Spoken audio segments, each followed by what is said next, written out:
السلام عليكم ورحمة الله وبركاته. إن الحمد لله نحمده ونستعينه ونستغفره. من يهدي الله فلا مضل له ومن يضلل فلا هادي له. وأشهد أن لا إله إلا الله وحده لا شريك له. وأشهد أن محمدا عبده ورسوله ما بعد. إن أصدق حديث كتاب الله وأحسن الحدي هدي محمد صلى الله عليه وسلم وشر الأمور محدثاتها وكل محدثة بدعة وكل بدعة ضلالة وكل ضلالة في النار. அகிலங்களை படைத்து பரிபாலித்து இயக்குகின்ற அல்லாஹ் ஒருவனுக்கே புகழ் அனைத்தும் உரித்தாக. அவனுடைய வற்றா கருணையும் பேரன்பும் உலகத்திற்கோர் அருட்கொடை அனலம் பெருமகனார் நபிகள் நாயகம் ஸல்லல்லாஹு அலைஹி வஸல்லம் அவர்கள் மீதும் அவர்களை பின்பற்றி வாழ்ந்த உத்தம சத்திய சஹாபாக்கள் சஹாபிய பெண்மணிகள் மீதும் இங்கே அமர்ந்திருக்கக்கூடிய நம் அனைவர் மீதும் என்றென்றும் நின்று நிலவட்டுமாக என்று பிரார்த்தனை செய்தவனாக என்னுடைய உரையினை நான் ஆரம்பம் செய்கிறேன். அல்லாஹ்வுடைய மார்க்கமாகிய இந்த இஸ்லாமிய மார்க்கத்தை அதன் தூய்மையான வடிவில் அறிந்து கொள்வதற்காகவும் நாமெல்லாம் இங்கே அமர்ந்திருக்கின்றோம். தமிழ்நாடு தௌஹீத் ஜமாத் கன்னியாகுமரி மாவட்டம் இணையம் கிளை சார்பாக இங்கே தர்பியா ஏற்பாடு செய்யப்பட்டிருக்கிறது. நபிகளார் வீட்டில் ஒரு நாள் என்கின்ற தலைப்பு எனக்கு இங்கே தரப்பட்டிருக்கிறது. இந்த தர்பியாவுக்குரிய நோக்கம் என்னவென்று சொன்னால், இறையச்சம் அதிகமாக வேண்டும் என்பதற்காக மட்டும்தான் இந்த தர்பியா ஏற்பாடு செய்யப்பட்டிருக்கிறது. ஏற்கனவே இருக்கக்கூடிய இறையச்சத்தை விட இன்னும் நீங்கள் இறையச்சவாதியாக மாற வேண்டும் என்ற ஒற்றை காரணத்திற்காகத்தான் இந்த தர்பியா ஏற்பாடு செய்யப்பட்டிருக்கிறது. அதில் நபிகளார் வீட்டில் ஒரு நாள் என்கின்ற இந்த தலைப்பில் நபி ஸல்லல்லாஹு அலைஹி வஸல்லம் அவர்களுடைய வீட்டில் அவர்களுடைய செயல்பாடுகள் ஒரு நாள் என்பது எப்படி இருந்தது, நம்முடைய ஒரு நாள் என்பது இப்பொழுது எப்படி இருக்கிறது என்பதை ஒவ்வொருவரும் தங்களை தாங்களே சிந்தித்து பார்க்க வேண்டும். அரபு நாட்டில் ஒரு புத்தகம் ஒன்று வெளியானது. இதே தலைப்பில் நபிகளார் வீட்டில் ஒரு நாள் என்கின்ற இதே தலைப்பில் அரபு நாட்டில் ஒரு புத்தகம் ஒன்று வெளியானது. அந்த புத்தகத்தில் ஆரம்பத்திலேயே ஒரு கருத்தை முன்வைக்கிறார்கள். கற்பனையான ஒரு கருத்து தான். என்ன கருத்து அது? கற்பனையான கருத்தாக இருந்தாலும் ஒவ்வொருவரும் சிந்தித்து பார்க்கக்கூடிய காலகட்டத்தில் நாம் இப்பொழுது இருக்கிறோம். அந்த புத்தகத்தில் என்ன ஆரம்பிக்கும் பொழுதே ஒரு கற்பனையான கருத்தை என்ன வைக்கிறாங்கன்னு சொன்னா, உங்களுடைய வீட்டினுடைய கதவு தட்டப்படுகிறது, நீங்கள் கதவை திறந்து பார்க்கிறீர்கள், அல்லாஹ்வுடைய தூதர் நபிகள் நாயகம் ஸல்லல்லாஹு அலைஹி வஸல்லம் அவர்கள் உங்களுடைய வீட்டிற்கு முன்னால் நிற்கிறார்கள், உங்கள் வீட்டிற்கு வெளியே நிற்கிறார்கள்.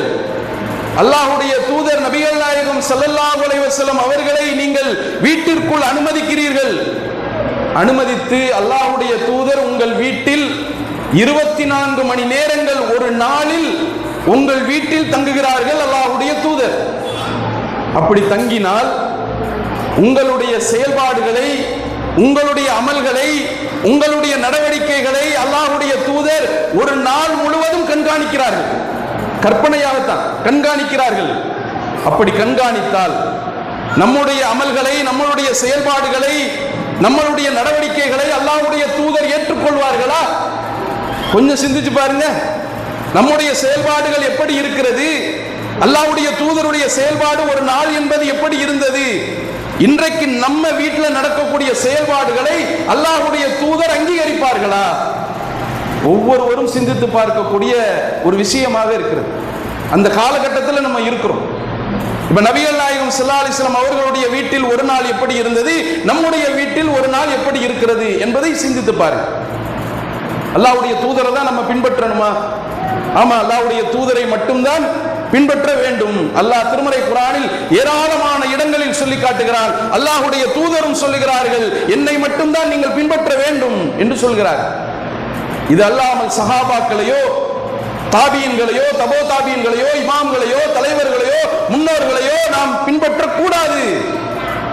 அல்லாஹ் திருமறை குர்ஆனில் சொல்லி காட்டுகிறான். 3வது அத்தியாயம் 31வது வசனத்தில் சொல்லி காட்டுகிறான், குல் நபியே நீங்கள் சொல்லுங்கள், இன் குன்தும் துஹிப்பூன் அல்லாஹ், அல்லாஹ் உங்களை நேசிக்க வேண்டும் என்று சொன்னால், அல்லாஹ் உங்களை விரும்ப வேண்டும் என்று சொன்னால், நபியே நீங்கள் சொல்லுங்கள், ஃபத்தபியூனி நீங்கள் என்னை பின்பற்றுங்கள், யுஹிப்புக்குமுல்லாஹ் அல்லாஹ் உங்களை நேசிப்பான்.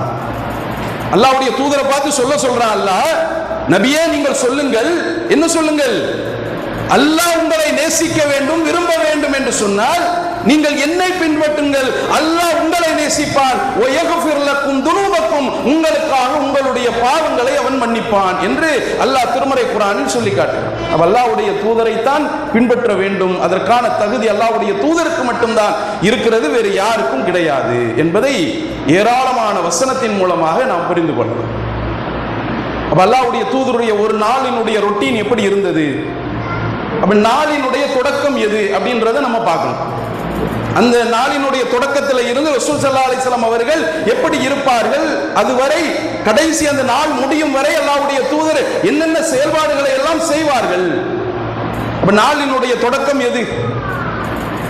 சில பேர் ஃபஜ்ர்னு சொல்றாங்க, சில பேர் மக்ரிபுடைய நேரம் தான் நாளினுடைய தொடக்கம் என்று சொல்கிறார். மக்ரிப் தான் நாளினுடைய தொடக்கம் என்பதற்கான ஏராளமான ஆதாரங்கள் இருக்கிறது ஹதீஸ்கள்ல. மக்ரிப் தான் நாளினுடைய ஆரம்பம், ஃபஜ்ர் தான் நாளினுடைய ஆரம்பம் என்று ஒரு சில கூட்டம் சொல்லிக் கொண்டிருக்கிறது. ஆனா ஃபஜ்ருடைய நேரம் தான் நாளினுடைய ஆரம்பம் என்பதற்கான எந்த அடிப்படை ஆதாரங்களும் கிடையாது, யூகங்களை தவிர. யூகம் தான் அதற்கு ஆதாரம். என்ன யூகம் வைப்பாங்க? இரவு நேரத்தில் நம்ம தூங்க போறோம், நாளினுடைய தொடக்கத்திலேயே நம்ம தூங்கக்கூடிய சமுதாயமாக இருக்கிறோமா, இதான் அவங்களுடைய யூகம். நாளினுடைய தொடக்கமே தூக்கமாக இருக்குமா, அப்ப நாளினுடைய தொடக்கம் ஃபஜ்ர் தான். இப்படின்ற மாதிரி யூகத்தின் அடிப்படையில் தான் நாளினுடைய தொடக்கம் ஃபஜ்ர் என்று சொல்லிக் கொண்டிருக்கிறார்கள். ஆனால் மார்க்கத்தின் அடிப்படையில் நாளினுடைய தொடக்கம் மக்ரிப் தான் என்பதை ஏராளமான ஹதீஸ்களில் இருந்து நாம் புரிந்து கொள்ளலாம். அப்ப நபி ஸல்லல்லாஹு அலைஹி வஸல்லம் அவர்கள் மக்ரிபில் இருந்து என்னென்ன செய்வார்கள் அப்படின்றத பார்ப்போம். மக்ரிப், ரசூல் ஸல்லல்லாஹு அலைஹி வஸல்லம் அவர்கள் மக்ரிப் தொழுகையோ அல்லது மக்ரிபுக்கு முன்னாலோ அதிலிருந்து ஆரம்பித்து விட்டால், மக்ரிப் தொழுகையை முடித்து விட்டால், நபி ஸல்லல்லாஹு அலைஹி வஸல்லம் அவர்கள் இரவு உணவை எப்பொழுது சாப்பிடுவார்கள்? இரவு உணவை சாப்பிடணும்ல, இரவு உணவை சாப்பிடணும், இரவு அப்புறம் தூங்கணும். இதுதான் அன்றைய காலத்தினுடைய ரொட்டீனாக இருந்தது. அப்ப நபி ஸல்லல்லாஹு அலைஹி வஸல்லம் அவர்கள் இரவு உணவை எப்பொழுது உட்கொள்வார்கள் என்று நேரடியாக ஹதீஸ்களில் ஆதாரம் இல்லை என்று சொன்னாலும், ஒரு சில செய்திகளை வைத்து அல்லாஹ்வுடைய தூதர் எப்பொழுது சாப்பிட்டார்கள், இரவு உணவை எப்பொழுது எடுத்துக்கொண்டார்கள் என்று நாம் சில செய்திகளை வைத்து புரிந்து கொள்ளலாம். என்ன செய்தி? புகாரில வரக்கூடிய செய்தி. அல்லாஹ்வுடைய தூதர் சொல்கிறார்கள், இதா குத்திம அஷாவு, உங்களுக்கு இரவு உணவு தயார் செய்யப்பட்டு விட்டால், இரவு உணவு உங்களுக்கு தயாராகிவிட்டால், ஃபபதவு பிஹி கப்ல, முதலில் நீங்கள் அதை உண்ணுங்கள். எதற்கு முன்னால்? துஸல்லு ஸலாத்தல் மக்ரிப், மக்ரிபுக்கு முன்னால் உங்களுக்கு இரவு உணவு ஏற்பாடு ஆகிவிட்டால் நீங்கள் மக்ரிப் தொழுகையை முற்படுத்துங்கள், நீங்கள் இரவு உணவை முதலில் சாப்பிடுங்கள் என்று அல்லாஹ்வுடைய தூதர் சொன்னார். இந்த செய்தியில இருந்து கிடைக்கக்கூடிய படிப்பினை என்ன நமக்கு? நபி ஸல்லல்லாஹு அலைஹி வஸல்லம் அவர்கள் இரவு உணவை மக்ரிபில் இருந்து இஷாவிற்கு உள்ளாக கொண்டு விடுவார்கள், சாப்பிட்டு விடுவார்கள் என்ற செய்தி இதில் கிடைக்கிறது. மக்ரிபுக்கு முன்னால ரெடி ஆயிடுச்சுன்னு சொன்னா மக்ரிப் தொழுகையை பிற்படுத்துங்க, மக்ரிபுக்கு அப்புறம் ரெடி ஆச்சுன்னு சொன்னா மக்ரிபில் இருந்து இஷாவிற்கு உள்ளாக அல்லாஹ்வுடைய தூதர் தங்களுடைய இரவு உணவை முடித்துக் கொள்வார்கள். இதுல இருந்து உங்க படிப்பினை ஆரம்பிங்க. நம்முடைய இரவு உணவு என்பது எப்படி இருக்கிறது? இன்றைக்கு தெருவுக்கு தெரு டீ கடை, தெருவுக்கு தெரு இன்றைக்கு பிரியாணி கடை. சென்னை போன்ற நகரங்கள் எல்லாம் நீங்க எடுத்துட்டீங்கன்னு சொன்னா பிரியாணி சாப்பிடுவதற்காக ஒரு பெரும் கொண்ட கூட்டம் இரவு 12 மணி 1 மணிக்கு ஹோட்டல்ல வரிசையில நின்றுட்டு இருக்கிறான்.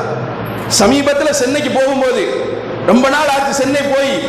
சமீபத்தில் சென்னைக்கு போகும்போது, வேறு வேலை விஷயமா போகும்போது, சென்னை எப்படி இருக்குது, பழைய சென்னையாக இருக்குதா, ஏதாவது மாற்றம் இருக்குதா அப்படின்னு சொல்லி தூக்கம் வராத காரணத்தினால ஒரு மணி என்ன செய்யறோம், பயணம் செய்யறோம் மவுண்ட் ரோட்ல, சென்னை மவுண்ட் ரோட்ல போனா அங்க புகாரி ஹோட்டல் ஒரு இருக்கு, பிலால் ஹோட்டல் ஒரு ஹோட்டல் இருக்குது.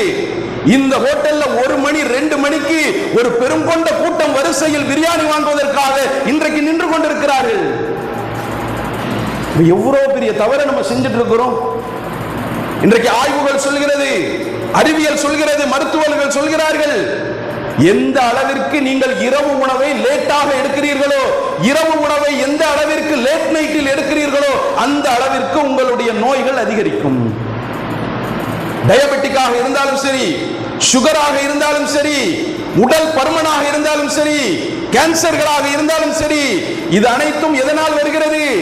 உங்களுடைய உணவு பழக்கம் சரியில்லை. இரவு உணவை நீங்கள் லேட்டாக எடுக்கக்கூடிய காரணத்தினால்தான் உங்களுக்கு அதிகமான நோய்கள் வருகிறது என்று இன்றைக்கு மருத்துவ ஆய்வுகள் சொல்வதை நாம் பார்க்கிறோம்.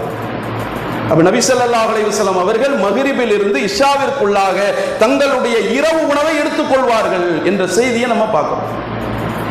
ஆயிஷா ரலியல்லாஹு அன்ஹா அவர்களிடத்திலே கேட்கப்படுகிறது, அல்லாஹ்வுடைய தூதருடைய உணவு முறை எப்படி இருந்தது என்று கேட்கப்படுகிறது. ஆயிஷா ரலியல்லாஹு அன்ஹா அவர்கள் சொல்லுகிறார்கள், அல்லாஹ்வுடைய தூதர் சாப்பிடுவதற்கு என்று அவர்களிடத்திலே தட்டுகள் இருந்தது கிடையாது. அல்லாஹ்வுடைய தூதர் சாப்பிடுவதற்கு என்று குழம்பு ஊத்துவதற்கு என்று சால்னா ஊத்துவதற்காக கிண்ணங்கள் இருந்தது கிடையாது. நபி ஸல்லல்லாஹு அலைஹி வஸல்லம் அவர்கள் டைனிங் டேபிள் போன்ற ஒரு அமைப்பில் உட்கார்ந்து சாப்பிட்டது கிடையாது.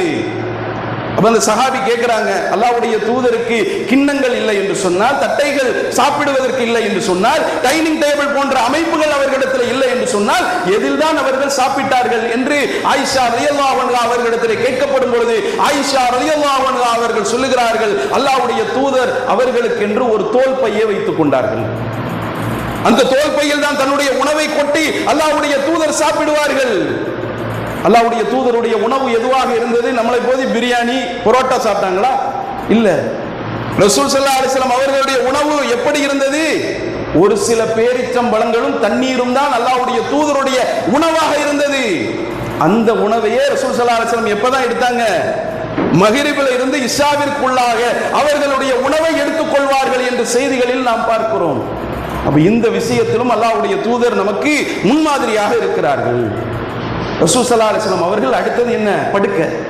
இரவு உணவு முடிஞ்சிட்டுன்னு சொன்னா இஷா தொழுகைக்கு பிறகு படுக்க தானே.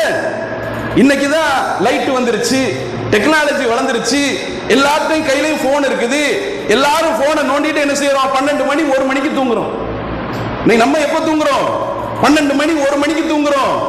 ஆனால் நபி ஸல்லல்லாஹு அலைஹி வஸல்லம் அவருடைய காலமாக இருந்தாலும் சரி, ஏன் கிட்டத்தட்ட ஒரு சுமார் 30 வருடங்களுக்கு முன்னால நீங்க எடுத்துக்கங்க. நான் சின்ன பையனா இருக்கும் போது 30 வருடங்களுக்கு முன்னால் சிறு வயதில் இருக்கும் பொழுது 8:30 மணினா தூங்கி விடுவோம். டிவி கிடையாது, தொலைக்காட்சி கிடையாது, மொபைல் கிடையாது, எந்த டெக்னாலஜியும் அன்றைக்கு கிடையாது. 10 மணிக்கு வெளியே வந்துட்டோம்னு சொன்னா 10 மணிக்கு உனக்கு என்னடா வேலை அப்படின்னு கேட்கக்கூடிய மக்கள் இருந்தார்கள். 10 மணிக்கு வெளியே வந்துட்டோம்னு சொன்னா அது ஒரு பெரிய பிரமிப்பாக அதிர்ச்சியாக பார்த்தார்கள். 10 மணிக்கு உனக்கு என்ன வெளியே வேலை அப்படின்னு கேட்பாங்க. 8 மணி 8:30 மணினா படுக்கையே தொடங்கி விடுவோம் 30 வருடங்களுக்கு முன்னால். ஆனா இன்றைக்கு நிலை என்ன? 10 மணிக்கு கடையை விட்டு வர்றோம், 11 மணிக்கு சாப்பிடுறோம், 10 மணி 11 மணிக்கு கடையை விட்டு வர்றாங்க, 12 மணிக்கு சாப்பிடுறாங்க, 1 மணிக்கு தூங்கக்கூடிய பழக்கம் இன்றைக்கு நம்மிடத்தில் இருந்து கொண்டிருக்கிறது. நபி ஸல்லல்லாஹு அலைஹி வஸல்லம் அவருடைய படுக்கை எப்படி இருந்தது? ரசூல் ஸல்லல்லாஹு அலைஹி வஸல்லம் அவர்களுடைய படுக்கையை பற்றி சொல்கிறார்கள். எதில் படுப்பார்கள் அல்லாஹ்வுடைய தூதர் அப்படின்னு சொல்லும் பொழுது உமர் ரலியல்லாஹு அன்ஹு அவர்கள் ஒரு நாள் அல்லாஹ்வுடைய தூதருடைய வீட்டுக்கு போறாங்க. போய் அனுமதி கேட்கிறார்கள். அல்லாஹ்வுடைய தூதர்கிட்ட வீட்டுல அனுமதி கேட்கிறாங்க. அல்லாஹ்வுடைய தூதர் அனுமதித்து உள்ளே வர சொல்கிறார்கள். உமர் ரலியல்லாஹு அன்ஹு அவர்கள் உள்ளே வருகிறார்கள். அப்பொழுது உமர் ரலியல்லாஹு அன்ஹு அவர்கள் சொல்கிறார்கள், அல்லாஹ்வுடைய தூதர் ஒரு கட்டிலில் படுத்திருந்தார். அந்த கட்டில் எப்படி இருந்தது தெரியுமா? ஈச்சமர கட்டைகளால் அது செய்யப்பட்டிருந்தது. அல்லாஹ்வுடைய தூதருடைய படுக்கை, அல்லாஹ்வுடைய தூதருடைய படுக்கை ஈச்சமர கட்டிலால் செய்யப்பட்டிருந்தது. அல்லாஹ்வுடைய தூதர் தலைக்கென்று ஒரு தலையணையை அவர்கள் வைத்திருந்தார்கள். தலைக்கென்று ஒரு தலையணையை வைத்திருந்தார்கள். அந்த தலையணையை எதனால் செய்யப்பட்டது? ஈச்சமர குச்சிக்களால் அந்த தலையணை செய்யப்பட்டிருந்தது. அதைத்தான் அல்லாஹ்வுடைய தூதர் தலையில் வைத்துக் கொண்டார்கள். கால்களுக்கென்று ஒரு தலையணையை அல்லாஹ்வுடைய தூதர் வைத்துக் கொண்டார்கள். எதை வைத்து? சில இலை தலைகளை உள்ளே வைத்து என்ன செய்தார்கள்? கால்கள் மிருதுவாக இருக்க வேண்டும் என்பதற்காக அல்லாஹ்வுடைய தூதர் கால்களுக்கு அந்த தலையணையை வைத்துக் கொண்டார்கள். என்னை பார்த்தவுடன் அல்லாஹ்வுடைய தூதர் எழும்பினார்கள். உமர் ரலியல்லாஹு அன்ஹு அவர்கள் சொல்கிறார்கள், என்னை பார்த்தவுடன் அல்லாஹ்வுடைய தூதர் என்னை பார்த்தவுடன் எழும்பினார்கள். அவர்களுடைய முதுகில் ஈச்சமரத்தினுடைய கட்டை ஆழமாக பதிந்திருந்தது. அல்லாஹ்வுடைய தூதர் ஏற்கனவே வெண்மை நிறமாக இருக்கக்கூடியவர்கள். அந்த கட்டில்ல படுத்ததுனால அல்லாஹ்வுடைய தூதருடைய முதுகில ஈச்சமரத்தினுடைய கட்டை ஆழமாக பதிந்திருந்தது. எழும்பினார்கள். அதை பார்த்தவுடன் நான் அழுது விட்டேன். உமர் ரலியல்லாஹு அன்ஹு அவர்கள் சொல்கிறார்கள், என்னால் அழுகையை கட்டுப்படுத்த முடியவில்லை. அவர்களுடைய அந்த கால்தர் அந்த கட்டையினுடைய பதிப்பு முதுகில் ஆழமாக பதிந்திருந்தது. என்னால் அழுகையை கட்டுப்படுத்த முடியவில்லை. அல்லாஹ்வுடைய தூதர் கேட்டார்கள், யா உமர் மா யுபகீக, எதற்காக நீங்கள் அழுகிறீர்கள் என்று கேட்கப்படும் பொழுது நான் பதில் சொன்னேன், இன்ன கிஸ்ர வ கைஸர ஃபீமா ஹுமா ஃபீஹி.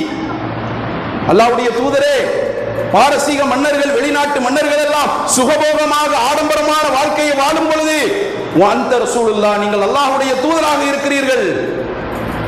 நீங்க ஆடம்பரமா வாழக்கூடாதா? நீங்க ஒரு ஆடம்பரமான வாழ்க்கையை வாழக்கூடாதா? நான் வேணா படுக்கையை ஏற்பாடு செய்து தரட்டுமா என்று உமர் ரலியல்லாஹு அன்ஹு அவர்கள் கேட்கப்படக்கூடிய நேரத்தில் அல்லாஹ்வுடைய தூதர் என்ன சொன்னார்கள்? காஃபிர்களுக்கு இம்மை என்ற வாழ்க்கை இருப்பது போல் நமக்கு மறுமை என்ற வாழ்க்கையை நீங்கள் மறந்து விட்டீர்களா உமரே என்று அல்லாஹ்வுடைய தூதர் கேட்டார்.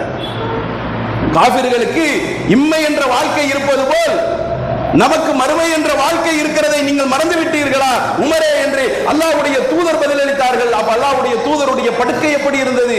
ஈச்சமர கட்டிலில் தான் அல்லாஹ்வுடைய தூதர் படுத்தார்கள். படுத்தால் அவர்களுடைய முதுகில் அது ஆழமாக பதிந்திருக்கக்கூடிய ஒரு கட்டிலாகத்தான் அல்லாஹ்வுடைய தூதருடைய கட்டில் இருந்தது.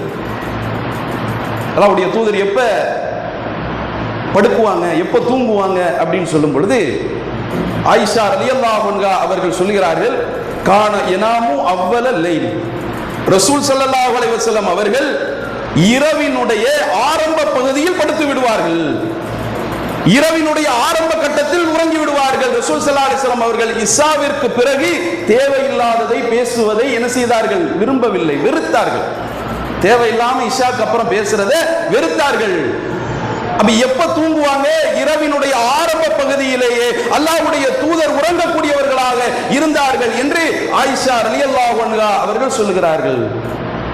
இன்னைக்கு நம்ம எப்ப தூங்குறோம் கொஞ்சம் யோசிச்சு பார்த்துங்க. 12 மணி 1 மணிக்கு இன்றைக்கு நாம் தூங்கி கொண்டிருக்கிறோம். உடல்ல ஒரு பகுதி இருக்குது, கல்லீரல் அப்படின்ற ஒரு பகுதி. இந்த கல்லீரல் எப்ப வேலை செய்யும் தெரியுமா? இரவு நேரத்தில் மட்டும்தான் கல்லீரல் வேலை செய்யும். தூக்கம் இல்லாதனாலதான் இந்த நோய் வந்ததா, தூக்கம் இல்லாதனாலதான் இதெல்லாம் நடந்ததா அப்படின்னு நம்ம கேட்போம். தூக்கம் இல்லாமல் போனால் உங்களுக்கு எல்லா நோய்களும் வரும். கல்லீரல் ஒரு பகுதி இருக்குது. அந்த கல்லீரல் எப்ப வேலை செய்யும் தெரியுமா? 10 மணிக்கு மேலதான் வேலை செய்யும். இரவில் 10 மணிக்கு மேலதான் கல்லீரல் வேலை செய்யும். நீங்க விழித்துக் கொண்டிருந்தால் வேலை செய்யாது. இரவு நேரத்தில் நீங்கள் தூங்கிக் கொண்டிருந்தால் தான் கல்லீரல் வேலை செய்யும். பகல்ல தூங்கினா வேலை செய்யுமா கல்லீரல்? பகல்ல தூங்கினாலும் உங்களுக்கு வேலை செய்யாது.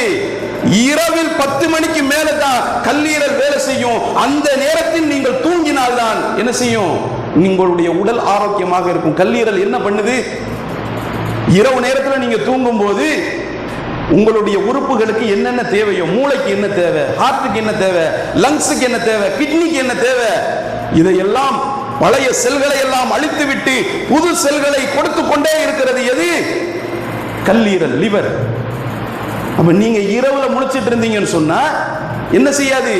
கல்லீரல் வேலை செய்யாது. இன்றைக்கு ஆய்வுகள் சொல்கிறது, யார் இரவினுடைய தூக்கத்தை தொலைக்கிறார்களோ, பகலுடைய தூக்கம் கிடையாது, இரவு நேரத்தில் யார் தூக்கத்தை தொலைக்கிறார்களோ அவர்களுடைய வாழ்நாள் குறைந்து கொண்டே இருக்கிறது.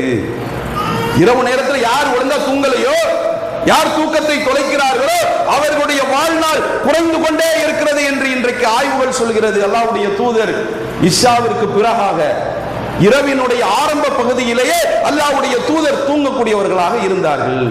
ஆயிஷா ரலியல்லாஹு அன்ஹா அவர்களிடத்தில் மீண்டும் கேட்கப்படுகிறது, அல்லாஹ்வுடைய தூதருடைய தூக்கம் எப்படி இருக்கும் என்று கேட்கப்படுகிறது.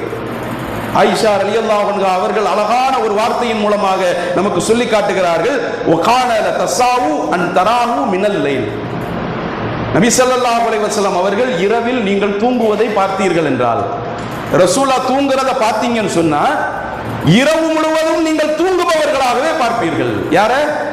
ரசூலா தூங்கக்கூடிய காட்சியை நீங்க பார்த்தீங்கன்னு சொன்னா வந்து சஹாபிட்ட சொல்றாங்க, ரசூலா தூங்கக்கூடிய காட்சியை நீங்க பார்த்தீங்கன்னு சொன்னா எப்படி இருக்குமா? இரவு முழுவதும் அவர்கள் தூங்குபவர்களாகவே நீங்கள் பார்ப்பீர்கள். அவங்க தொழக்கூடிய நீங்கள் காட்சியை பார்த்தால், இரவுல எழும்பி தொழுவாங்கல்ல, தஹஜ்ஜத் தொழுவாங்கல்ல, அந்த தொழுகையை நீங்கள் பார்த்தீர்கள் என்று சொன்னால் இரவு முழுவதும் ரசூல் ஸல்லல்லாஹு அலைஹி வஸல்லம் அவர்கள் தொழுபவர்களாகவே நீங்கள் பார்ப்பீர்கள். இதுக்கு என்ன அர்த்தம்? ரசூல் ஸல்லல்லாஹு அலைஹி வஸல்லம் உடைய தூக்கத்தை நீங்க பார்த்தீங்கன்னு சொன்னா என்ன சொல்லுவோமா? ரசூல் ஸல்லல்லாஹு அலைஹி வஸல்லம் அவர்கள் இரவு முழுவதும் தூங்கிக் கொண்டே இருப்பார்களோ, இரவில் எழும்பி தஹஜ்ஜத் தொழமாட்டார்களோ என்று நீங்கள் நினைப்பீர்கள். தஹஜ்ஜத் தொழுகையை நீங்கள் பார்த்தீர்கள் என்று சொன்னால் ரசூல் ஸல்லல்லாஹு அலைஹி வஸல்லம் அவர்கள் இரவில் தூங்கவே மாட்டார்களோ, தொழுது கொண்டே இருப்பார்களோ என்று நீங்கள் சொல்வீர்கள். அந்த அளவிற்கு ரசூல் ஸல்லல்லாஹு அலைஹி வஸல்லம் அவர்களுடைய தூக்கமும் இருக்கும், ரசூல் ஸல்லல்லாஹு அலைஹி வஸல்லம் அவருடைய தொழுகையும் இருக்கும். எந்த அளவிற்கு தூங்குவார்கள் என்று சொன்னால் அல்லாஹ்வுடைய தூதர் குரட்டை விடும் அளவிற்கு அல்லாஹ்வுடைய தூதர் தூங்குவார்கள் என்று ஆயிஷா ரலியல்லாஹு அன்ஹா அவர்கள் சொல்லுவதை பார்ப்போம். இரவு நேரத்தினுடைய ரொட்டீன் அல்லாஹ்வுடைய தூதருக்கு இப்படிதான் இருந்தது. அப்ப இரவினுடைய ஆரம்ப பகுதியிலேயே அல்லாஹ்வுடைய தூதர் என்ன செய்து விடுவார்கள்? உறங்கி விடுவார்கள். இன்றைக்கு நாம் தூக்கத்தை தொலைத்து டெக்னாலஜிக்கு முழுமையாக அடிமையாகி இன்றைக்கு இரவு முழுவதும் போனை பார்த்துட்டு இருக்கிறோம். நம்முடைய ஆரோக்கியத்தை தொலைத்துக் கொண்டிருக்கிறோம். அல்லாஹ்வுடைய தூதருடைய விழித்தல் காலையில எப்ப எழும்புவாங்க அப்படின்றத இப்னு அப்பாஸ் ரலியல்லாஹு அன்ஹு அவர்கள் அறிவிக்கிறாங்க. இப்னு அப்பாஸ் ரலியல்லாஹு அன்ஹு அவர்கள் ஒரு நாள் அல்லாஹ்வுடைய தூதருடைய வீட்டில் தங்குறாங்க. இப்னு அப்பாஸ் யாரு? ரசூல் ஸல்லல்லாஹு அலைஹி வஸல்லம் அவர்களுக்கு ஏற்கனவே சொந்தம் தான் இப்னு அப்பாஸ். கூடுதலாக ரசூல் ஸல்லல்லாஹு அலைஹி வஸல்லம் உடைய மனைவி மைமூனா ரலியல்லாஹு அன்ஹா அவர்கள் இருக்கிறாங்க பாருங்க, அவங்களுக்கு இப்னு அப்பாஸுக்கு அவங்க யாருன்னு சொன்னா அம்மாவுடைய தங்கச்சி, சின்னம்மா, சாச்சி முறை, சின்னம்மா முறை. அப்ப சின்னம்மா வீட்டுல என்ன செய்யறாங்க? ஒரு நாள் இப்னு அப்பாஸ் ரலியல்லாஹு அன்ஹு அவர்கள் தங்குறாங்க. தங்கும் பொழுது அல்லாஹ்வுடைய தூதர் எப்பொழுது எழும்பினார்கள் என்று சொல்லும் பொழுது இப்னு அப்பாஸ் சொல்றாங்க, ரசூல் ஸல்லல்லாஹு அலைஹி வஸல்லம் அவர்கள் இரவினுடைய கடைசி பகுதியில் எழும்பி விடுவார்கள். எப்போ? கடைசி பகுதினா 1 மணி 2 மணி அந்த நேரத்தில் அல்லாஹ்வுடைய தூதர் எழும்பி விடுவார்கள். இன்னைக்கு நம்ம எப்போ தூங்க போறோம்? ரசூல் ஸல்லல்லாஹு அலைஹி வஸல்லம் அவர்கள் எப்பொழுது விழிப்பார்களோ அப்பதான் நம்ம தூக்கத்துக்கு போறோம். எப்ப தஹஜ்ஜத்துடைய தொழுகைக்காக அல்லாஹ்வுடைய தூதர் எழும்புவார்களோ அந்த நேரத்துல தான் நம்ம என்ன செய்யறோம்? தூக்கத்துக்கு உள்ள போறோம். அப்ப ரசூல் ஸல்லல்லாஹு அலைஹி வஸல்லம் அவர்கள் இரவினுடைய கடைசி பகுதியில் எழும்பி விடுவார்கள். ரசூல் ஸல்லல்லாஹு அலைஹி வஸல்லம் அவர்கள் எழும்பியவுடன் செய்யக்கூடிய முதல் செயல் பல் துலக்குதல். அல்லாஹ்வுடைய தூதர் பல்லை தான் முதலாக துலக்குவார்கள். துலக்கிவிட்டு ஒலு செய்துவிட்டு அல்லாஹ்வுடைய தூதர் 2 ரக்காத்துகள் தஹஜ்ஜத் தொழுதார்கள். யார் அறிவிக்கிறார்? இப்னு அப்பாஸ் ரலியல்லாஹு அன்ஹு அவர்கள் அறிவிக்கிறார்கள். 2 ரக்காத்துகள் தஹஜ்ஜத் தொழுதார்கள். 2 ரக்காத்துகள் தொழுதுவிட்டு அல்லாஹ்வுடைய தூதர் வெளியே சென்றார்கள். வீட்டிலிருந்து வெளியே சென்றார்கள். வானத்தையும் பூமியையும் பார்த்தார்கள். அல்லாஹ்வை புகழ்ந்து விட்டு மீண்டும் வீட்டுக்குள் வந்தார்கள். வீட்டில் வந்தவுடன் அல்லாஹ்வுடைய தூதர் பல் துலக்கினார்கள். மீண்டும் 2 ரக்காத்துகள் தொழுதார்கள், தஹஜ்ஜத் தொழுதார்கள். மீண்டும் வீட்டிலிருந்து வெளியே போனார்கள். வீட்டிலிருந்து வெளியே சென்று வானத்தையும் பூமியையும் பார்த்தார்கள். அல்லாஹ்வை புகழ்ந்து விட்டு அல்லாஹ்வினுடைய படைப்பை புகழ்ந்து விட்டு மீண்டும் வீட்டிற்குள் நுழைந்தார்கள். வீட்டில் நுழைந்தவுடன் அல்லாஹ்வுடைய தூதர் பல் துலக்கினார்கள். இந்த செய்தியிலிருந்து கிடைக்கக்கூடிய படிப்பினை என்ன? ரசூல் ஸல்லல்லாஹு அலைஹி வஸல்லம் அவர்கள் வீட்டில் இருந்து வெளியே போனாங்க, போயிட்டு வீட்டுக்குள்ள வந்தாங்கன்னு சொன்ன ரசூல் ஸல்லல்லாஹு அலைஹி வஸல்லம் அவர்களுடைய செயல் என்னவாக இருந்தது? வீட்டில் இருந்து வெளியே இருந்து வீட்டுக்குள்ள வந்தாங்கன்னு சொன்ன ரசூல் ஸல்லல்லாஹு அலைஹி வஸல்லம் அவர்கள் பல் துலக்குபவர்களாக இருந்தார்கள். இதை இப்னு அப்பாஸ் ரலியல்லாஹு அன்ஹு அவர்கள் என்ன செய்றாங்க? சொல்றாங்க. தஹஜ்ஜத்துடைய தொழுகையை பற்றி ஆயிஷா ரலியல்லாஹு அன்ஹா அவர்களிடத்தில் கேட்கப்படுகிறது. ரசூல் ஸல்லல்லாஹு அலைஹி வஸல்லம் அவர்களுடைய இரவு தொழுகை எப்படி இருந்தது என்று கேட்கப்படக்கூடிய நேரத்தில் ஆயிஷா ரலியல்லாஹு அன்ஹா அவர்கள் சொல்கிறார்கள், ரமலான் மாதத்திலும் ரமலான் அல்லாத காலத்திலும் நபி ஸல்லல்லாஹு அலைஹி வஸல்லம் அவர்கள் 11 ரக்காத்துகள் நடு இரவில் தொழுபவர்களாக இருந்தார்கள். அதிகாலை தொழுகையாக தஹஜ்ஜத் தொழக்கூடியவர்களாக அல்லாஹ்வுடைய தூதர் இருந்தார்கள். எந்த அளவுக்கு தொழுவார்கள்? கால்கள் வீங்க வீங்க அல்லாஹ்வுடைய தூதர் தொழுவார்கள். ஆயிஷா ரலியல்லாஹு அன்ஹா அவர்கள் கேட்கிறார்கள், அல்லாஹ்வுடைய தூதரே, உங்களுக்கு முன்பின் பாவங்கள் மன்னிக்கப்பட்டு விட்டது, எதற்காக நீங்க இவ்வளவு சிரமப்பட்டு தொழணும்? அல்லாஹ் இவ்வளவு அருள் செஞ்சிருக்கிறானே, எனக்கு அவனுக்கு நான் நன்றி செலுத்த வேண்டாமா? அல்லாஹ்வுடைய தூதர் கேட்கிறாங்க. அல்லாஹ்வுடைய தூதருக்கு நான் நன்றி செலுத்த வேண்டாமா அப்படின்னு கேட்கிறாங்க. அல்லாஹ்வுடைய தூதருடைய தொழுகை எப்படி இருந்தது என்று கேட்கப்படும் பொழுது நபி ஸல்லல்லாஹு அலைஹி வஸல்லம் அவர்கள் இரவு நேரத்தில் எழும்பி தொழும்போது நான் குறுக்காக படுத்திருப்பேன். யார் சொல்றா? ஆயிஷா ரலியல்லாஹு அன்ஹா அவர்கள் சொல்கிறார்கள், அல்லாஹ்வுடைய தூதருக்கு குறுக்காக நான் படுத்திருப்பேன். படுக்கிறதுக்கு இடம் இல்ல, 10க்கு 10 கூட என்ன இல்ல, வீடு இல்ல. ரசூல் ஸல்லல்லாஹு அலைஹி வஸல்லம் உடைய வீடு, ரசூல் ஸல்லல்லாஹு அலைஹி வஸல்லம் இடையில் ஆயிஷா ரலியல்லாஹு அன்ஹா அவர்கள் படுத்திருப்பார்கள். சஜ்தா வரும் பொழுது என்னுடைய காலை என்ன செய்வார்கள்? கையை வைத்து சைகை செய்வார்கள். நான் காலை ஒதுக்கிக் கொள்வேன். அல்லாஹ் சுஜூது செல்வார்கள். அப்ப வந்த சஹாபி கேட்கிறாரு, ஏன் உங்க வீட்டுல விளக்கு இல்லையா? நீங்க ஏன் காலை நோண்டுனாதான் நீங்க காலை ஒதுக்கணுமா அப்படின்னு கேட்கப்படும் பொழுது ஆயிஷா ரலியல்லாஹு அன்ஹா அவர்கள் சொல்கிறார்கள், அந்த காலத்துல எங்க வீட்டில் விளக்குகள் இருந்தது கிடையாது. யாரு? ஒரு நாட்டினுடைய ஜனாதிபதியினுடைய வீடு, ஒரு அதிபருடைய வீடு.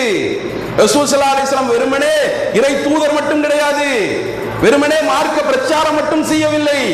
ஒரு நாட்டினுடைய அதிபராக அந்த நேரத்தில் இருக்கிறார்கள், ஒரு நாட்டினுடைய பிரதமராக, ஒரு நாட்டினுடைய ஜனாதிபதியாக அல்லாஹ்வுடைய தூதர் இருக்கிறார்கள். அந்த நேரத்தில் கஜானாலாம் என்ன செய்யுது? நிறைஞ்சு வடியுது. அல்லாஹ்வுடைய தூதருடைய வீட்டில் விளக்கு இல்லை. இதுதான் அல்லாஹ்வுடைய தூதருடைய வாழ்க்கையாக இருந்தது. நபி ஸல்லல்லாஹு அலைஹி வஸல்லம் அவர்கள் தஹஜ்ஜத் தொழுகையை முடித்துவிட்டு ஆயிஷா ரலியல்லாஹு அன்ஹா அவர்கள் சொல்கிறார்கள், மனைவியோடு கூடுவதாக இருந்தால் நபி ஸல்லல்லாஹு அலைஹி வஸல்லம் அவர்கள் தஹஜ்ஜத்திற்கு பிறகுதான் மனைவியோடு கூடுபவர்களாக இருந்தார்கள் என்று ஆயிஷா ரலியல்லாஹு அன்ஹா அவர்கள் சொல்கிறார்கள். இன்றைக்கு ஆய்வுகள் சொல்கிறது, மருத்துவ ஆய்வுகள் சொல்கிறது, என்ன சொல்லுது? உங்களுக்கு குழந்தை பாக்கியம் வேணும்னு சொன்னா எந்த நேரத்தில் உங்கள் மனைவியோடு நீங்கள் கூட வேண்டும்? அதிகாலை நேரத்தில் நீங்கள் கூடுங்கள் என்று சொல்கிறது இன்றைக்கு ஆய்வுகள். அதுலயும் இஸ்லாமிய டாக்டர்கள், முஸ்லீம் டாக்டர்கள்லாம் நேரடியாகவே சொல்றாங்க, தஹஜ்ஜுடைய நேரத்தில் உங்கள் மனைவியோடு நீங்கள் கூடுங்கள். அப்படின்னா எதனால அந்த நேரத்தில் கூட சொல்றாங்க? சயின்ஸ், மருத்துவத்துறை என்ன சொல்கிறது அப்படின்னு சொன்னா, ஏற்கனவே நம்ம சொன்னோம்ல, கல்லீரல் நைட்டு தான் வேலை செய்யும், இரவுல தான் கல்லீரல் வேலை செய்யும்.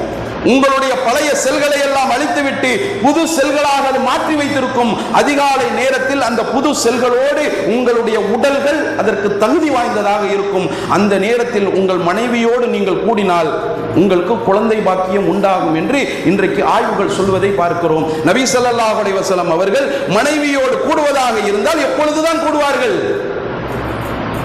அதிகாலையினுடைய நேரத்தில், தஹஜ்ஜத்திற்கு பிறகுதான் அல்லாஹ்வுடைய தூதர் மனைவியோடு கூடுபவர்களாக இருந்தார்கள். அல்லாஹ்வுடைய தூதர் மனைவியுடன் கூடிவிட்டு என்ன செய்வார்கள்? அடுத்ததாக ரசூல் ஸல்லல்லாஹு அலைஹி வஸல்லம் அவர்கள் ஒரு சின்ன தூக்கத்தை தூங்குவார்கள்.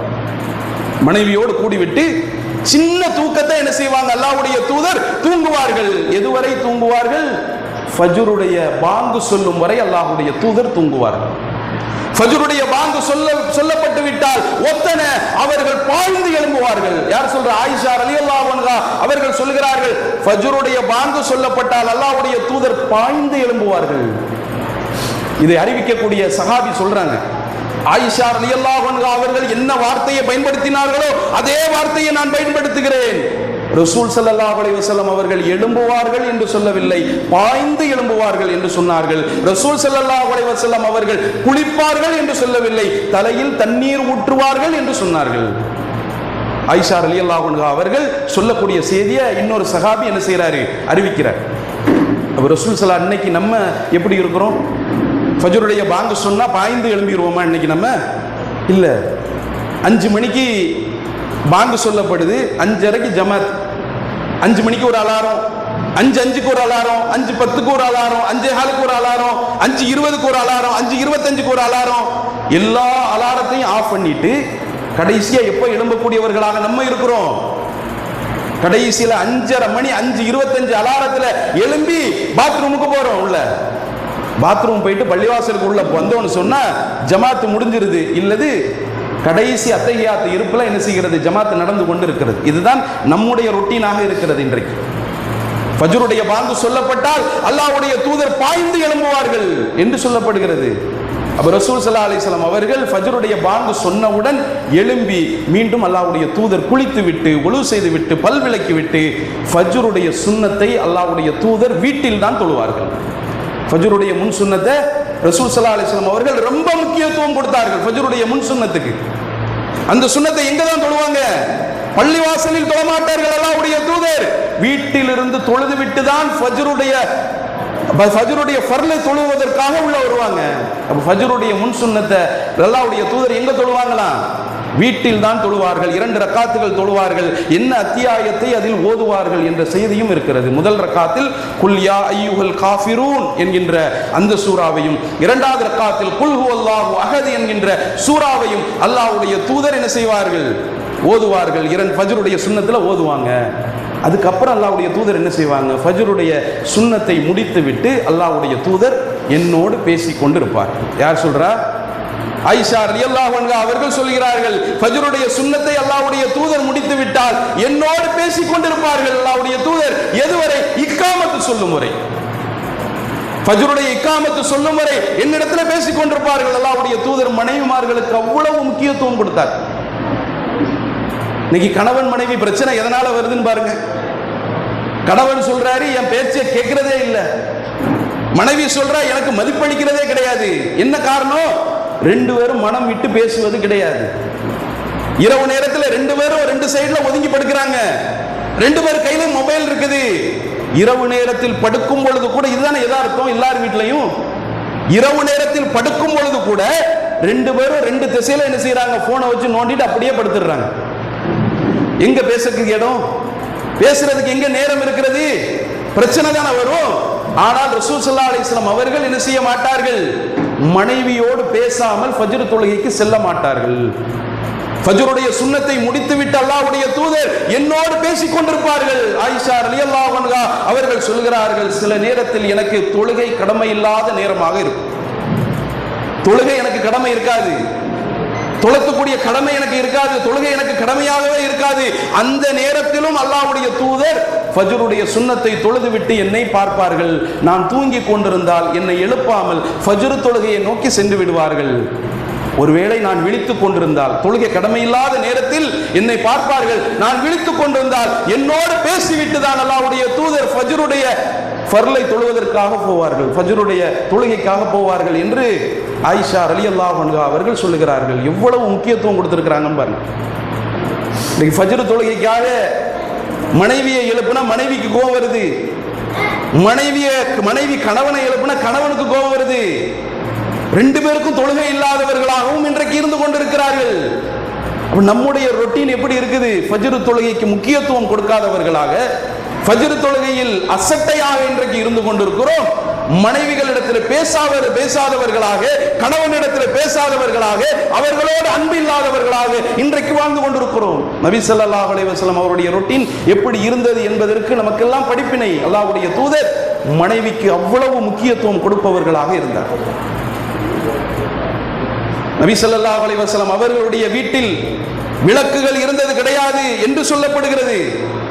அவருடைய வீட்டில் விளக்கு இருந்தது கிடையாது. தொழுகைக்கு கூட எப்படிதான் போவாங்களா? தொழுகைக்கு கூட கால கீர்த்தினாதான் என்ன செய்யறது? சுஜூதுக்கே போகக்கூடிய ஒரு நிலை. அந்த அளவிற்கு வாழ்ந்திருக்கிறார்கள். ஒரு நாட்டினுடைய அதிபர், ஒரு நாட்டினுடைய ஜனாதிபதி.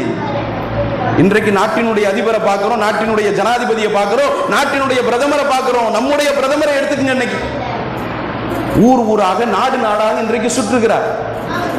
ஒரு நாள் போட்ட ட்ரெஸ் அடுத்த நாள் அவர் போட்டதை பார்க்க முடியுமா? ஒரு வாட்டி போட்ட ட்ரெஸ் அடுத்த தடவை போட்டதை பார்க்க முடியாது. அந்த அளவுக்கு ட்ரெஸ்களை அவர் குமித்து வைத்திருக்கிறார். இன்னும் சொல்ல போனா தைவான்ல இருந்து அவருக்கு காளான் வருதான். யாரு? நம்ம பிரதமருக்கு தைவான்ல இருந்து காளான் வருது. ஒரு மாசத்துக்கு 2.5 லட்சம் கோடி செலவாகுது அதற்காக. எதுக்காக? அந்த காளான, தைவான்ல இருந்து வர்ற காளான சாப்பிடுவதற்கு நம்முடைய பிரதமருக்கு ஆகக்கூடிய செலவு எவ்வளவு? 2.5 லட்சம் கோடி. அவர் கொஞ்ச நாளைக்கு முன்னால 2014க்கு முன்னால நம்முடைய பிரதமர் எப்படி இருந்தாரு, இப்ப பிரதமர் எப்படி இருக்காருன்னு பாருங்க. அவருடைய முகங்கள் எல்லாம் பொலிவுடன் மினுமினுக்கக்கூடிய அளவிற்கு அவருடைய முகங்கள் மாறி இருக்கிறது. எதனால? 1.5 லட்சம் கோடிக்கு தைவான் காளான் சாப்பிட்டதுனால அவருடைய முகங்கள் எல்லாம் பளபளப்பாக இன்றைக்கு மாறி இருக்கிறது. வெளிநாட்டில் ஒரு மியூசியத்துக்கு போறாரு. யாரு? நம்ம பிரதமர் ஒரு மியூசியத்துக்கு போறாரு. போனா எல்லா தலைவர்களுடைய மெழுகு சிலைகளும் வைக்கப்பட்டிருக்கிறது. எல்லா தலைவருடைய மெழுகு சிலை இருக்கு பாருங்க, அது வைக்கப்பட்டிருக்கிறது. அப்ப மெழுகு சிலையை எல்லாரும் பார்க்கறாங்க, இவரும் போய் பார்க்கிறாரு. மெழுகு சிலை, அவருடைய மெழுகு சிலைக்கு பக்கத்திலே போய் போட்டோ எடுக்கிறார். நம்ம பிரதமருடைய மெழுகு சிலை இருக்குது, அதுக்கு பக்கத்துல போய் நம்முடைய பிரதமர் மோடி என்ன செய்யறாரு, போய் போட்டோ எடுக்கிறார். பார்த்தா அச்சு அசலா யார் உண்மை யார் மெழுகு சிலைன்னு தெரியல. அந்த அளவிற்கு மெருகூட்டப்பட்ட ரொம்ப பொலிவாக முகம் மாறி இருக்குது. எதனால? ஒரு மாசத்துக்கு 1.2 லட்சம் கோடி அவருக்கு செலவாகிறது. ரசூல் ஸல்லல்லாஹு அலைஹி வஸல்லம் அவருடைய வீட்டில் விளக்கு கிடையாது, சாப்பாடு கிடையாது, சாப்பிடுவதற்கு தட்டை கிடையாது, சால்னா ஊத்துவதற்காக கிண்ணங்கள் கிடையாது, மேஜை போன்ற அமைப்புகள் அல்லாஹ்வுடைய தூதர் சாப்பிடுவதற்கும் கிடையாது. ஒரு நாட்டினுடைய அதிபருடைய நிலையை பார்த்தீங்களா? இன்றைக்கு நாட்டினுடைய அதிபருடைய நிலை எப்படி இருக்கிறது என்பதை ஒப்பிட்டு பாருங்கள். அல்லாஹ்வுடைய தூதர் எப்படிப்பட்ட வாழ்க்கையை வாழ்ந்திருக்கிறார்கள். ஃபஜ்ருடைய சுன்னத்தை முடித்துவிட்டு அல்லாஹ்வுடைய தூதர் மனைவியுடன் பேசிவிட்டு ஃபஜ்ரை நோக்கி செல்வார்கள். மனைவியிடத்தில் பேசிவிட்டு தான் ஃபஜ்ருடைய இக்காமத்து சொல்லப்பட்டால் அல்லாஹ்வுடைய தூதர் என்ன செய்வாங்க, பள்ளிவாசலுக்கு போய் விடுவார்கள். அங்கே தொழுது விட்டு அல்லாஹ்வுடைய தூதர் எப்பொழுது வீட்டுக்கு வருவார்கள். ஃபஜ்ர் தொழுதைக்கு வீட்டுக்கு வரணும்ல, எப்போ வருவாங்க அப்படின்னு ஆயிஷா ரலியல்லாஹு அன்ஹா அவர்கள் அதையும் சொல்லுகிறார்கள். அல்லாஹ்வுடைய தூதர் ஃபஜ்ர் முடித்து விட்டு எப்பொழுது வீட்டுக்கு வருவார்கள் என்று சொன்னால், சூரியன் உதயமாகும் வரை அல்லாஹ்வுடைய தூதர் பள்ளிவாசலிலேயே தங்குவார்கள். சூரியன் உதயமாகும் வரை ரசூல் ஸல்லல்லாஹு அலைஹி வஸல்லம் அவர்கள் வீட்டுக்கு வரமாட்டாங்களாம். என்ன செஞ்சுட்டு இருப்பாங்க? சஹாபாக்கள் சொல்றாங்க, பள்ளிவாசலில் நாங்கள் எல்லாம் உட்கார்ந்துருப்போம், ஃபஜ்ரை தொழுது விட்டு எல்லாரும் உட்கார்ந்துருப்போம். என்ன பேசிக் கொண்டிருப்போம்? அறியாமை காலத்தில், ஜாகிலியா காலத்தில் நாங்கள் என்னென்ன செஞ்சுட்டு இருந்தோம், என்னென்ன அநியாயங்கள் செஞ்சுட்டு இருந்தோம், வழிகேட்டில் இருக்கும்போது என்னென்ன செஞ்சுட்டு இருந்தோம். நம்மளும் சொல்லுவோம்ல, நம்ம சின்ன வயசுல நம்ம அறியாமையில் இருக்கும்போது, நம்ம அசத்தியத்தில் இருக்கும் பொழுது, நம்ம வழிகேட்டில் இருக்கும்போது தர்காவா சுத்திருப்போம், உருசுல கலந்திருப்போம், கந்தூரியில கலந்திருப்போம், எல்லா விதமான அநியாயங்களை செஞ்சிருப்போம். அந்த நேரத்தில் கந்தூரி நேரத்தில் தண்ணி அடிச்சிருப்போம், எல்லா அநியாயங்களும் நம்ம செஞ்சிருப்போம். அன்றைக்கு தண்ணி அடித்து விட்டு தெருவில் கடந்து உருண்டன்னா அன்னைக்கு அது ஒரு பெரிய விஷயம். ரெண்டாவது, இது பேசும்போது அது காமெடியா மாறிடுமா இல்லையா? ஒரு 10 வருஷம் கழிச்சு அதை பேசுறதா இருந்தா அது காமெடியாக நகைச்சுவையாக மாறிவிடும். 10 வருஷத்துக்கு முன்னால ஒருத்தர் தண்ணி அடிச்சுட்டு தெருவில் புரண்டாருன்னு சொன்னா அன்னைக்கு தான் அது செய்தி, அன்னைக்கு தான் அது ஃபிளாஷ் நியூஸ். 10 வருஷத்துக்கு அப்புறம் அது பேசுறதா இருந்தால் அது காமெடி, நகைச்சுவையாக அது மாறிவிடும். அப்படி ரசூல் ஸல்லல்லாஹு அலைஹி வஸல்லம் அவர்களும் சஹாபாக்களும் என்ன செய்வார்களாம், ஃபஜ்ர் தொழுகைக்கு பிறகு உட்கார்ந்து பேசிக் கொண்டிருப்பார்கள். அறியாமை காலத்தில் நாம் என்னென்ன செய்து கொண்டிருந்தோம் என்பதை பற்றி பேசிக் கொண்டிருப்பார்கள். சஹாபாக்கள் சொல்றாங்க, அறியாமை காலத்தினுடைய செய்திகளை நாங்கள் பேசிக்கொண்டு இருக்கும் பொழுதே எங்களுக்கு சிரிப்பு வந்துவிடும். ஏன்னா அவ்வளவு அநியாயம் செஞ்சிருப்போம்ல, அந்த பேச பேச பேச எங்களுக்கு சிரிப்பு வந்துவிடும், தாங்க முடியாத சிரிப்பு வந்துவிடும். நாங்கள் சத்தமாக பள்ளிவாசலில் சிரித்து விடுவோம். யார் சொல்றா? சஹாபாக்கள் சொல்றாங்க, சத்தமாக நாங்கள் சிரித்து விடுவோம். அப்பொழுது கூட நபி ஸல்லல்லாஹு அலைஹி வஸல்லம் அவர்கள் எங்களை பார்த்து புன்னகை பூப்பார்கள். சத்தமாக ஒருபோதும் அல்லாஹ்வுடைய தூதர் சிரிக்க மாட்டார்கள். சத்தம் போட்டு தன்னுடைய குரலை உயர்த்தி அல்லாஹ்வுடைய தூதர் ஒருபோதும் சிரித்தது கிடையாது. எங்களை பார்த்து புன்னகை பூப்பார்கள், நாங்கள் சத்தம் போட்டு சிரிச்சிருவோம். அந்த நேரத்திலும் கூட அல்லாஹ்வுடைய தூதர் ஒரு புன்னகை பூப்பார்கள் எங்களை பார்த்து. அவ்வளவுதான் ரசூல் ஸல்லல்லாஹு அலைஹி வஸல்லம் அவர்களுடைய சிரிப்பாக இருந்தது. சூரியன் உதயமானதற்கு பிறகுதான் அல்லாஹ்வுடைய தூதர் வீட்டுக்கு செல்வார்கள். என்ன காரணம்? ரசூல் ஸல்லல்லாஹு அலைஹி வஸல்லம் அவர்கள் நேரடியாக நமக்கு சொல்லல. இந்த காரணத்தினால தான் நான் வீட்டுக்கு சூரியன் உதயமானதற்கு பிறகு வந்தேன் ரசூலா சொல்லல. ஆனால் இன்றைக்கு மருத்துவ ஆய்வுகள் சொல்லுகிறது, அறிவியல் இன்றைக்கு சொல்கிறது. என்ன சொல்கிறது? அதிகாலையினுடைய சூரியன் இருக்கு பாருங்க, அதுல தான் விட்டமின் டி உங்களுக்கு கிடைக்கிறது. நோய் எதிர்ப்பு சக்தி அதுல தான் இருக்குது. இன்னைக்கு பெண்களுக்கு கர்ப்பப்பை பிரச்சனை வருது, பிசிஓடி பிரச்சனை வருது. இதெல்லாம் எதனால வருது? அதிகாலையினுடைய சூரியன்ல போய் நில்லுங்கன்றான். பிசிஓடி பிரச்சனை இருக்கிறவங்க, கர்ப்பப்பை பிரச்சனை உள்ளவர்கள், நீங்க என்ன செய்யுங்க, உங்களுக்கு விட்டமின் டி டிஃபிஷியன்சி இருக்குது, அதனால என்ன செய்யுங்க, விட்டமின் டி உங்களுக்கு கிடைக்கணும்னு சொன்னா அதிகாலையினுடைய சூரியன்ல போய் நீங்க நில்லுங்க என்று வாக்கிங் கூட்டிட்டு போங்க அப்படின்னு இன்றைக்கு சொல்லக்கூடிய நிலையில் இன்றைக்கு மருத்துவத்துறை இருக்கிறது. அப்ப ரசூல் ஸல்லல்லாஹு அலைஹி வஸல்லம் நோய் எதிர்ப்பு சக்தியும் விட்டமின் டி அதிகாலையினுடைய சூரியன்ல இருக்குது. ரசூல் ஸல்லல்லாஹு அலைஹி வஸல்லம் அவர்கள் வீட்டுக்கு ஃபஜ்ர் தொழுகை முடித்து விட்டு எப்பொழுது வருவார்கள்? சூரியன் உதயமானதற்கு பிறகுதான் அல்லாஹ்வுடைய தூதர் வீட்டுக்கு வருவார்கள். வீட்டுக்கு வந்த உடனே ரசூல் ஸல்லல்லாஹு அலைஹி வஸல்லம் அவருடைய ரொட்டீன் எப்படி இருக்கும் அப்படின்னு ஆயிஷா ரலியல்லாஹு அன்ஹா அவர்களிடத்தில் கேட்கப்படுகிறது.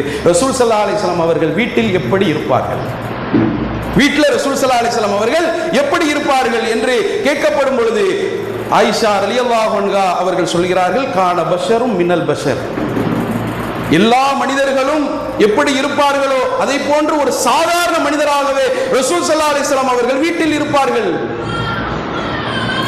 தன்னுடைய சட்டையை அவர்களே தைத்துக் கொள்வார்கள், தன்னுடைய செருப்பை அவர்களே தைத்துக் கொள்வார்கள், தன்னுடைய ஆட்டில் இருந்து பால்களை அவர்களே கறந்து கொள்வார்கள், தன்னுடைய வேலைகளை தானே செய்து கொள்வார்கள், சமையலறையில் வந்து மனைவிமார்களுக்கு உதவியும் செய்வார்கள் அல்லாஹ்வுடைய தூதர் என்று ஆயிஷா ரலியல்லாஹு அன்ஹா அவர்கள் சொல்றாங்க. அந்த நேரத்தில் ரசூல் ஸல்லல்லாஹு அலைஹி வஸல்லம் அவர்களுக்கு 9 மனைவிமார்கள் இருந்தார்கள். 9 மனைவிமார்கள் இருந்தும் ரசூல் ஸல்லல்லாஹு அலைஹி வஸல்லம் அவர்கள் எந்த மனைவியிடத்திலும் இந்த வேலையை நீ செய், இந்த வேலையை நீ செய் சொன்னது கிடையாது. எந்த மனைவிமார்களுக்கும் தொந்தரவு செய்யறது கிடையாது.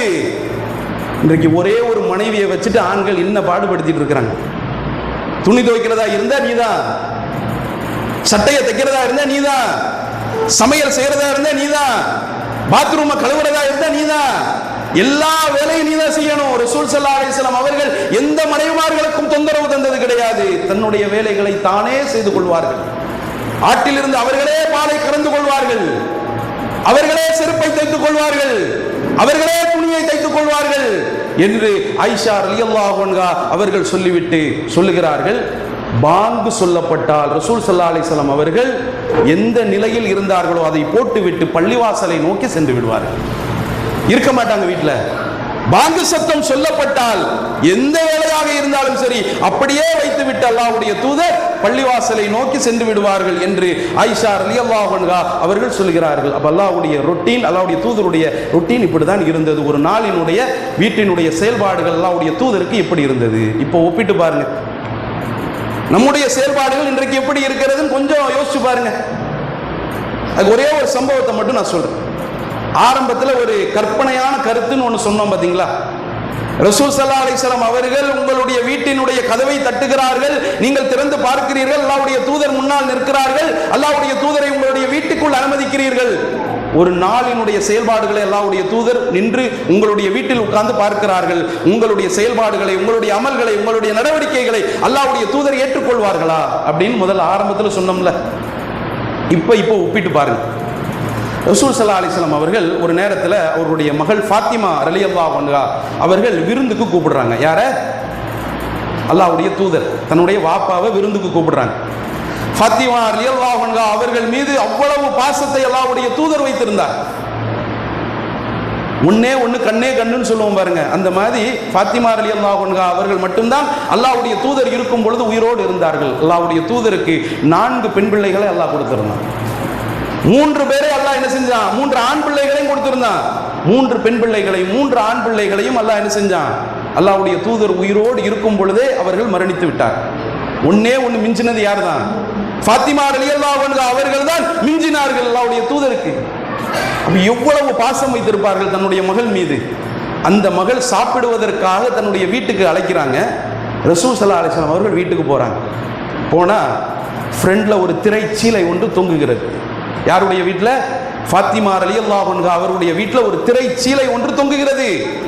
அந்த திரைச்சீலையில என்ன இருந்தது? உருவப்படங்கள் தான் இருந்ததா? இல்ல, அது ஒரு கவர்ச்சியாக இருந்தது. உலக வாழ்க்கையை ஈர்க்கக்கூடிய அளவில் இருந்தது. மறுமை வாழ்க்கையை மறக்கக்கூடிய அளவிற்கு அந்த திரைச்சீலை ஒரு கவர்ச்சியாக இருந்தது. ரசூல் ஸல்லல்லாஹு அலைஹி வஸல்லம் அவர்கள் அந்த திரைச்சீலையை பார்த்தவுடன் வீட்டுக்குள்ள வராம போயிடுறாங்க. ஃபாத்திமா ரலியல்லாஹு அன்ஹா அவர்களுக்கு புரிஞ்சு போச்சு, ஏதோ ஒரு காரணத்திற்காக தான் அல்லாஹ்வுடைய தூதர் என்ன செய்யல, வரல அப்படின்றது தெரிஞ்சு போச்சு. ஆள் அனுப்பி கேட்குறாங்க, ஏன் அல்லாஹ்வுடைய தூதர் வீட்டுக்கு வரல அப்படின்னு ஆள் அனுப்பி கேட்கும் பொழுது, ஃபாத்திமா என்றைக்கு அந்த திரைச்சீலையை அகற்றுகிறாரோ அப்பொழுதுதான் நான் அவருடைய வீட்டிற்குள் நுழைவேன் என்று அல்லாஹ்வுடைய தூதர் சொன்னார்கள். ஃபாத்திமா ரலியல்லாஹு அன்ஹா அவர்கள் என்ன செய்தார்கள்? ஒரு அறிவிப்பில் வருது, திரைச்சீலையை தலையணையாக தைத்து கொண்டார்கள். இன்னொரு அறிவிப்பில் அந்த திரைச்சீலையை மற்றவர்களுக்கு கொடுத்து விட்டார்கள் என்று அறிவிப்பு வருது. அப்ப ரசூல் ஸல்லல்லாஹு அலைஹி வஸல்லம் அவர்கள் ஒரு திரைச்சீலை இருந்ததற்காக, ஒரு திரைச்சீலையை தொங்க விட்டதற்காக அதுல உருவப்படம் கூட இல்ல, கவர்ச்சியாக இருந்ததின் காரணத்தினால் வீட்டிற்குள் நுழையவில்லை இல்லை என்று சொன்னால், ரசூல் ஸல்லல்லாஹு அலைஹி வஸல்லம் அவர்கள் நம்முடைய வீட்டுக்கு வருவதாக இருந்தால் நம்ம வீட்டுக்குள்ள நுழைவாங்களா? யோசிச்சு பாரு, வீட்டுக்குள்ள நுழைவாங்களா? மொபைல் போன் இருக்குது, இன்றைக்கு ஆபாசத்திற்கு அளவே இல்லை. ஆபாசங்களை நாம் தேடி போக வேண்டிய அவசியம் இல்லை. ஆபாசங்கள் அனைத்தும் மொபைல் போன்களில் வருகிறது. உட்கார்ந்து பார்த்துட்டு இருக்கிறோம் வீடுகளில், உட்கார்ந்து வீடுகளில் தொலைக்காட்சி பெட்டிகள் இருக்கிறது, அதில் உட்கார்ந்து சீரியல்களை பார்த்துக் கொண்டிருக்கிறோம், சினிமாக்களை நாம் பார்த்துக் கொண்டிருக்கிறோம். இன்றைக்கு முஸ்லிம்கள் வீடுகளில் பிக் பாஸ்கள் ஓடிக்கொண்டிருக்கிறது. இதெல்லாம் உட்கார்ந்து பாக்குறீங்கன்னு கேட்டேன்னா, இது ஒரு ப்ரோக்ராம் தானே, இதுல என்ன இருக்கு, இது ஹராமா அப்படின்னு கேட்கக்கூடிய நிலை. ஆபாசங்களை வித்திடக்கூடிய, ஆபாசங்களை பரப்பக்கூடிய அந்த பிக் பாஸ் நிகழ்ச்சிகளை இன்றைக்கும் வீட்டில் உட்கார்ந்து பார்த்துக் கொண்டிருக்கிறார்கள், சினிமாக்களை பார்த்துக் கொண்டிருக்கிறார்கள், சீரியல்களை பார்த்துக் கொண்டிருக்கிறார்கள். இப்படிப்பட்ட வீட்டில் அல்லாஹ்வுடைய தூதர் வருவார்களா, நுழைவார்களா? கற்பனையாகத்தான். ரசூலுல்லாஹ் வீட்டுக்கு வர்றதா இருந்தா, ஒருவேளை ரசூல் ஸல்லல்லாஹு அலைஹி வஸல்லம் வீட்டுக்கு வர்றதா இருந்தா, இந்த மாதிரி செயல்பாடுகள்லாம் இருந்தா அல்லாஹ்வுடைய தூதர் வீட்டுக்கு வருவாங்களா? ஒரு திரைச்சீலை இருந்ததற்காக அந்த வீட்டை, மகளுடைய வீட்டை புறக்கணித்து விட்டு அல்லாஹ்வுடைய தூதர் சென்றார்களே. இன்னைக்கு எவ்வளவு அநியாயங்களை நாம் வீடுகளில் செய்து கொண்டிருக்கிறோம். அப்ப அல்லாஹ்வுடைய தூதர் நம்முடைய வீட்டுக்குள் நுழைய மாட்டார்கள் என்று சொன்னா என்ன அர்த்தம்? சொர்க்கத்துக்குரிய வேலையை நம்ம செய்யல, நரகத்திற்குரிய வேலையை செஞ்சுட்டு இருக்கிறோம் அப்படின்றத புரிஞ்சுக்கணும். முதல்ல சொர்க்கத்திற்குரிய வேலையை செய்யல, நரகத்திற்குரிய வேலையை நாம் செய்து கொண்டிருக்கிறோம் என்பதை புரிந்து, அல்லாஹ்வுடைய தூதர் எதை சொல்லி இருக்கிறார்களோ, அல்லாஹ் எதை சொல்லி இருக்கிறானோ அதை பின்பற்றக்கூடிய மக்களாக நாம் இருக்க வேண்டும். நபிகளாருடைய வீட்டில் ஒரு நாள் என்கின்ற இந்த தலைப்பில் ஏராளமான செய்திகள் இருந்தாலும் அனைத்தையும் சொல்வதற்கு என்ன செய்யல, நமக்கு டைம் பத்தாது. அதனால் என்ன செய்கிறோம், இந்த டைம் முடிஞ்சதுனால இந்த செய்திகளோடு உங்களுக்கு நிறுத்திக் கொள்கிறோம். கடைசியாக நாம் சொல்லக்கூடிய உபதேசம் என்ன? அல்லாஹ்வுடைய தூதர் நமக்கு எதை சொல்லி தந்தார்களோ, அல்லாஹ் எதை சொல்லி தந்தானோ அதை பின்பற்றக்கூடிய மக்களாக நாம் இருக்க வேண்டும்.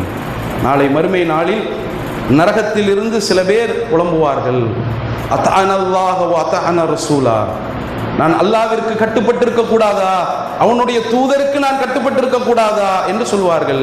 இன்னா அத்தஅனா சாதத்தனா வ குபரானா, அவர்கள் சொல்வார்களாம், எங்களுடைய முன்னோர்களை, எங்களுடைய தலைவர்களை, எங்களுடைய ஷேகுமார்களை எல்லாம் நாங்கள் பின்பற்றினோம், எங்களுடைய இமாம்களை நாங்கள் பின்பற்றினோம், அவர்கள் எங்களை வழிகெடுத்து விட்டார்கள் என்று நாளை மறுமை நாளில் நின்று புலம்பக்கூடிய மக்களாக நாம் மாறிவிடக் கூடாது.